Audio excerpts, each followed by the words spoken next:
जय श्री कृष्णा, राधे राधे। आज हम आपको बताएंगे पितरों के आगमन पर ग्रहण का अद्भुत संयोग। जानिए कैसे करे ग्रहण में श्राद्ध। चातुर्मास में जब श्री हरि विष्णु भगवान योग निद्रा में रहते हैं तब धरती पर पितृपक्ष का विशेष काल आरंभ हो जाता है। यही वही समय है जब हमारे पितर और हमारे पूर्वज जागृत होकर अपनी संतानों, अपने कुल और परिवार की ओर आते हैं। जैसे किसी यात्री का पहला कदम अपने ही घर की ओर बढ़ता है, वैसे ही पितर भी सर्वप्रथम अपने घर में प्रवेश कर यह देखते हैं कि कौन उनका स्मरण कर रहा है, कौन श्रद्धा और तर्पण द्वारा उनका आह्वान कर रहा है और कौन उन्हें विस्मृत कर सांसारिक व्यवस्थाओं में खोया हुआ है। जो संतानें श्रद्धा, तर्पण, पिंडदान और अन्न जल अर्पण से उनका स्वागत करती हैं, उन पर पितरों की कृपा अवश्य ही होती है। और जो उपेक्षा कर देती है वहां पितरों को अप्रसन्न होना स्वाभाविक ही है। इसी पितृपक्ष के मध्य इस बार एक विलक्षण संयोग घटित होने जा रहा है, क्योंकि लगभग 100 वर्षों के उपरांत ऐसा समय उपस्थित हो रहा है कि जब ग्रहों के विचित्र चाल और नक्षत्रों का प्रभाव अद्भुत रहस्य लेकर आया है। कहा जा रहा है कि इस पितृपक्ष के दौरान सूर्य ग्रहण और चंद्र ग्रहण दोनों के दर्शन होंगे और यह संयोग अत्यंत ही दुर्लभ है। शास्त्रों में लिखा गया है कि जब पितृपक्ष में ग्रहण आता है तब उसका प्रभाव सामान्य नहीं होता। यह पुण्य को भी हजारों गुना बढ़ा सकता है और भूल चूक को भी अनेक गुना दंड स्वरूप लौटा सकता है। इसलिए इस विशेष पितृपक्ष में जब धरती पर पितर विचरण कर रहे होंगे और सूर्य चंद्रमा की छाया से आकाश आच्छादित होगा, तब श्रद्धा और भक्ति से किया गया प्रत्येक कार्य असाधारण फल देने वाला सिद्ध होगा। किंतु यह अद्भुत ग्रहण किस तिथि और किस समय पर घटित होगा, यह जान लेना बेहद ही आवश्यक है। पितृपक्ष केवल अन्न जल दान का समय मात्र नहीं है, बल्कि यह आत्माओं का संगम काल है। जब जब यह पखवाड़ा आता है तो माना जाता है कि स्वर्ग, पाताल और मृत्यु लोक के द्वार कुछ समय के लिए खुल जाते हैं। पितर अपने लोक से चलकर अपनी संतानों के समीप आते हैं और वे अदृश्य रूप से उनके घर आंगन में विचरण करने लगते हैं। कितनी अद्भुत बात है कि हम उन्हें देख नहीं पाते, परंतु उनकी उपस्थिति अवश्य ही हम अनुभव कर सकते हैं। शास्त्र कहते हैं कि यदि इस काल में घर में अकारण दीपक टिमटिमाने लगे या रसोई में रखे अन्न पर अचानक कोई हल्की छाया दिखने लगे अथवा रात के समय अनजाना सन्नाटा भारी लगने लगे, तो यह पितरों के आगमन के लक्षण हैं। वे अपने वंशजों को परखते हैं, देखते हैं कि किसने उनके नाम का दीप जलाया है, किसने जल और अन्न अर्पित किया है और किसने उपेक्षा कर केवल दिखावे की पूजा कर ली है। इसलिए कहा गया है कि पितृपक्ष के दिनों में यदि कोई व्यक्ति अपने पितरों को तृप्त करता है तो उसे देवताओं की आराधना से भी अधिक पुण्य प्राप्त हो जाता है। कारण यह है कि देवता तो अनंत और अजर अमर है, पर पितर नहीं है, जिनसे हमें यह जन्म, यह शरीर और यह वंश परंपरा प्राप्त हुई है। उनका ऋण किसी प्रकार उतारा नहीं जा सकता, परंतु पितृपक्ष का तर्पण उस ऋण को कुछ सीमा तक शांति प्रदान करता है। अब सोचिए, यदि यह पितृपक्ष पहले से ही इतना गूढ़ और महत्वपूर्ण है, तो अब इस काल में ग्रहण जैसा अद्भुत खगोलीय योग आ रहा है, अब उसकी महत्ता कितनी बढ़ जाएगी। 100 वर्षों के उपरांत घटित हो रहा यह संयोग केवल एक ज्योतिषिक घटना नहीं है, बल्कि यह मानो दिव्य संदेश है कि स्वर्ग और आकाश, पितृलोक और मृत्युलोक सब मिलकर इस समय को विशेष बना रहे हैं। शास्त्रों में उल्लेख मिलता है कि जब सूर्य ग्रहण या चंद्र ग्रहण पितृपक्ष में घटित होता है, तब जो भी अन्न, जल, दान या जप तप किया जाता है उसका फल अनंत गुना होकर लौटता है हमारे पास। यही कारण है कि ऋषि मुनियों ने ऐसे समय को अत्युत्तम श्राद्ध काल बताया गया है, परंतु यह एक गहरी चेतावनी भी छिपी है। यदि इस समय में कोई व्यक्ति पितरों की अवहेलना कर बैठता है या असंयमित होकर पाप कर्म करता है तो ग्रहण की तीव्र छाया उस भूल को भी हजारों गुना बढ़ा देती है। यही कारण है कि शास्त्रों ने ग्रहण काल में भोजन न करने, अपवित्रता से बचने और केवल जप, ध्यान, दान और स्नान करने की आज्ञा दी है। अब आप सोच रहे होंगे कि यह दिव्य ग्रहण आखिर कब घटित होने वाला है। सूर्य और चंद्र, ये दोनों आकाशीय दीपक कब छाया से आच्छादित होंगे, कौन सी तिथि पर यह रहस्य उद्घाटित होगा। कल्पना कीजिए, पितृपक्ष का पहला दिन है, घर घर में लोग अपने पितरों के निमित्त जल और तिल अर्पित कर रहे हैं। संध्या का समय है, आकाश में शीतल चांदनी फैली हुई है और तभी धीरे धीरे चंद्रमा के ऊपर छाया उतरने लगती है।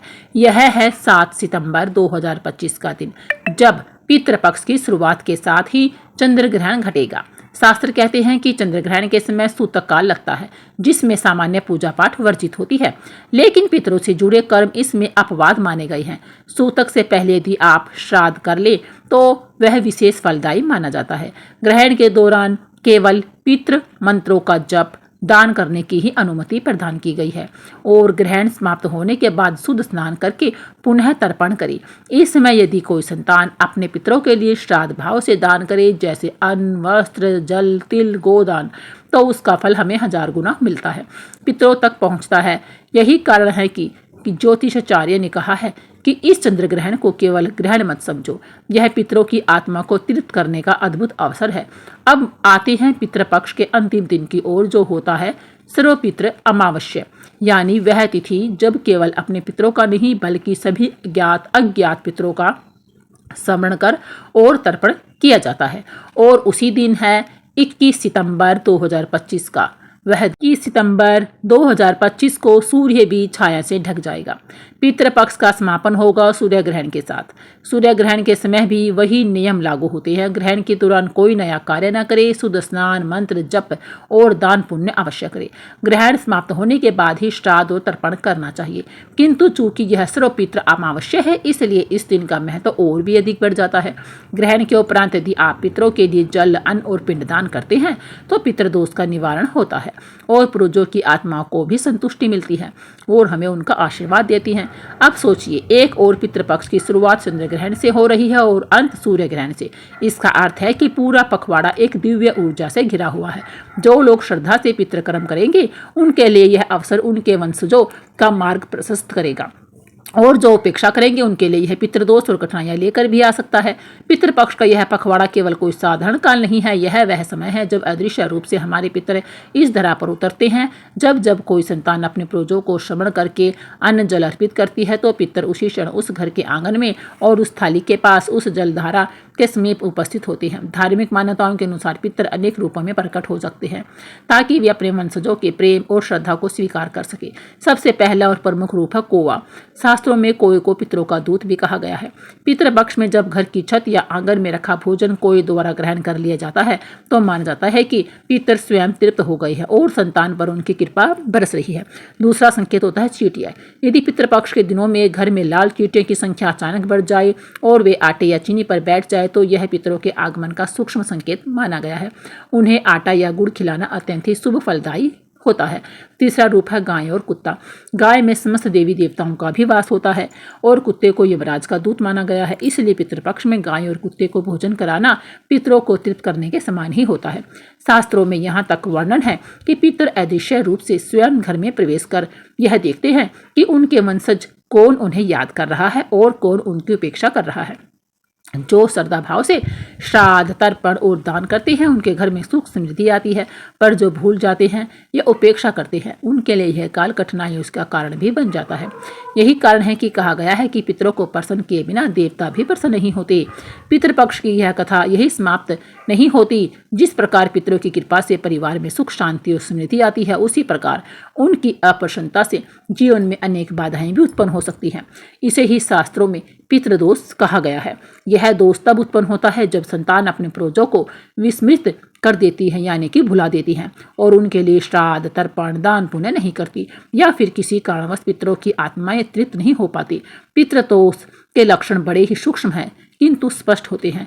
परिवार में बार बार क्लेश का होना, दाम्पत्य जीवन में असंतोष रहना, संतान सुख की बाधा आना, आर्थिक संकट बार बार उत्पन्न होना, अचानक से बीमारियों का आ जाना और घर के कार्यों में रुकावट आना, ये सभी संकेत पितृदोष के प्रतीक माने गए हैं। यहाँ तक कि कई बार स्वप्न में पितर आते हैं और असंतोष प्रकट भी करते हैं, किंतु शास्त्र केवल दोष का वर्णन नहीं करते, उसका निवारण भी बताते हैं। पितृदोष से मुक्ति के लिए सबसे सरल और प्रभावी उपाय है श्राद्ध, तर्पण और दान पुण्य करना, पवित्र कुसा और जल से तर्पण करना, अन्न और वस्त्र का दान करना तथा गो सेवा करना पितरों को संतुष्ट करता है। और विशेषकर पितृपक्ष के दिनों में जब भी आप स्नान के उपरांत पितरों को जल अर्पित करते हैं और ओम पितृदेवाय नमः का जप अवश्य करें, तो उनकी आत्माएं तृप्त होकर दोष का शमन करती है। इसके अतिरिक्त गरीबों को भोजन कराएं, गौओं को हरा चारा अवश्य खिलाएं और कुत्तों को रोटी भी दें, तभी पितृदोष का निवारण होता है। ज्योतिष शास्त्र कहता है कि यदि पितृदोष का निवारण नहीं किया जाता है तो यह दोष पीढ़ी दर पीढ़ी चलता ही रहता है, किंतु यदि श्रद्धा और आस्था से एक बार भी विधि पूर्वक पितृकर्म कर लिया जाए तो यह दोष मिट जाता है और परिवार पर पितरों का आशीर्वाद हम पर बनता है। पितृपक्ष का यह पावन काल अत्यंत ही महत्वपूर्ण माना जाता है, क्योंकि इसी समय चातुर्मास का प्रभाव होता है, जिसमें भगवान विष्णु योग निद्रा में शयन करते हैं और हमारे पितृ जागृत होकर पृथ्वी पर आते हैं। शास्त्रों में कहा गया है कि जब कोई प्राणी अपने घर लौटता है तो सबसे पहले अपने परिवार के पास ही आता है। ठीक उसी प्रकार हमारे पितृ भी इस पावन समय में अपने वंशजों के पास अवश्य आते हैं और देखते हैं कि कौन उनको याद करता है, उनको श्रद्धापूर्वक उनका श्राद्ध करता है, तर्पण करता है, तथा कौन उनको याद नहीं करता है। यदि पितरों को सम्मान, श्राद्ध, जलदान, पिंडदान, तर्पण प्राप्त हो जाता है तो वे प्रसन्न होकर हमें आशीर्वाद देते हैं, जिससे घर में सुख, शांति, समृद्धि, हमारे संतान में वृद्धि होती है। किंतु यदि उनका उचित सत्कार न किया जाए तो वे अप्रसन्न होकर नाराज भी हो सकते हैं, जिसके कारण परिवार में बाधाएं उत्पन्न हो सकती हैं, रोग, अशांति, आर्थिक कठिनाइयों का सामना भी करना पड़ सकता है।